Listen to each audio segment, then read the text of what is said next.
Hello বন্ধুরা, আশা করি তোমরা সবাই ভালো আছো। তোমাদের প্রত্যেককে আমার চ্যানেলে স্বাগত জানাই।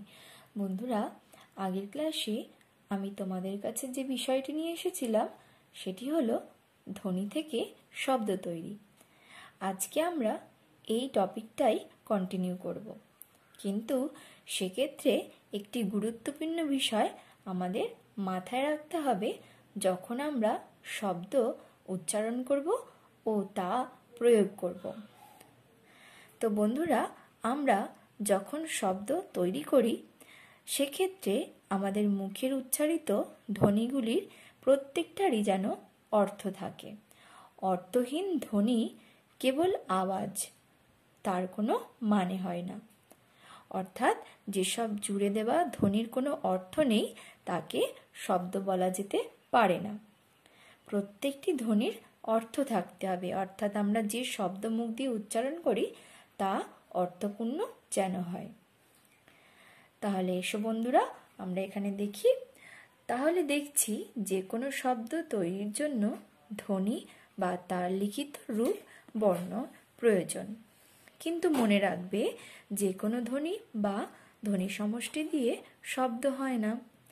ধ্বনিগুলিকে পরপর এমনভাবে বলতে বা বসাতে হবে যাতে সেগুলোকে জুড়লে একটা অর্থ হয় বা কিছু বোঝা যায়।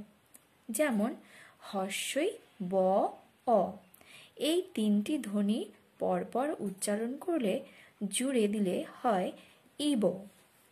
এটি শব্দ হলো না, কারণ এর কোনো অর্থ নেই। ইব এর কোনো অর্থ নেই, এটি একটি আওয়াজই মাত্র, অর্থাৎ অর্থহীন ধ্বনি।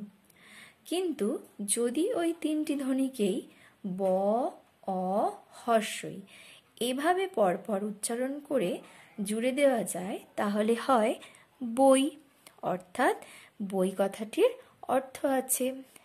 এটি একটি শব্দ হলো, কারণ এর অর্থ আছে। নিচে দেওয়া উদাহরণগুলিতে কোনগুলি শব্দ আর কোনগুলি শব্দ নয় তা এখানে দেখানো হলো। প্রত্যেকে দেখো, এখানে কিছু উদাহরণ দেওয়া হয়েছে যার মধ্যে তোমরা খুব সহজেই বুঝতে পারবে যে এলোমেলো ধ্বনির উচ্চারণে শব্দ হয় না। অর্থাৎ আমরা যখন বর্ণগুলিকে সাজাই এবং ঠিকমতো উচ্চারণ করি তখনই কিন্তু তা শব্দে রূপ নেয়।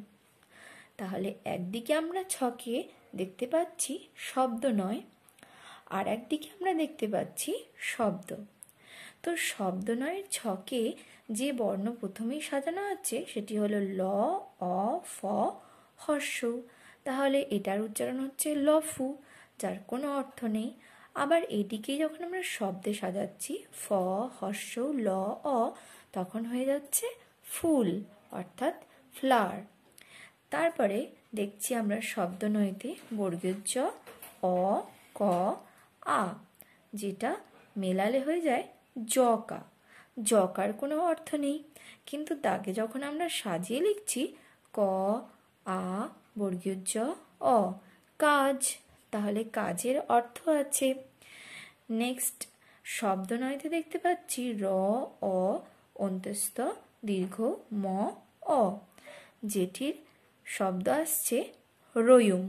রয়ুমের কোনোই অর্থ নেই, কিন্তু শব্দে যখন আমরা সেই বর্ণগুলিকে পরপর সাজাচ্ছি ম, অ, অন্তস্থ দীর্ঘ র, অ, তখন একটি অর্থপূর্ণ শব্দ পেয়ে যাচ্ছি, সেটি হলো ময়ূর।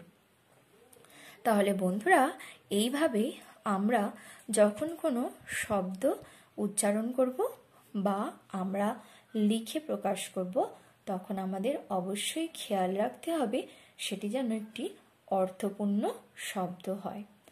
তাহলে বন্ধুরা, এইভাবে আমরা আমাদের মনের ভাব সহজেই প্রকাশ করতে পারি বিভিন্ন অর্থপূর্ণ শব্দের মাধ্যমে। সেক্ষেত্রে আমাদের শব্দের ভাণ্ডারকে অবশ্যই বাড়াতে হবে। তাহলে বন্ধুরা, আশা করছি তোমরা আজকের ক্লাসটি খুব এনজয় করেছো। যদি ভালো লেগে থাকে তাহলে আমার ভিডিওটিকে লাইক এবং শেয়ার করবে, সাবস্ক্রাইব করবে আমার চ্যানেলটিকেও, সঙ্গে বেল আইকনটিকে প্রেস করে দিবে যাতে আমার চ্যানেলের সমস্ত তথ্য তোমরা সরাসরি পেয়ে থাকো। ধন্যবাদ সবাইকে।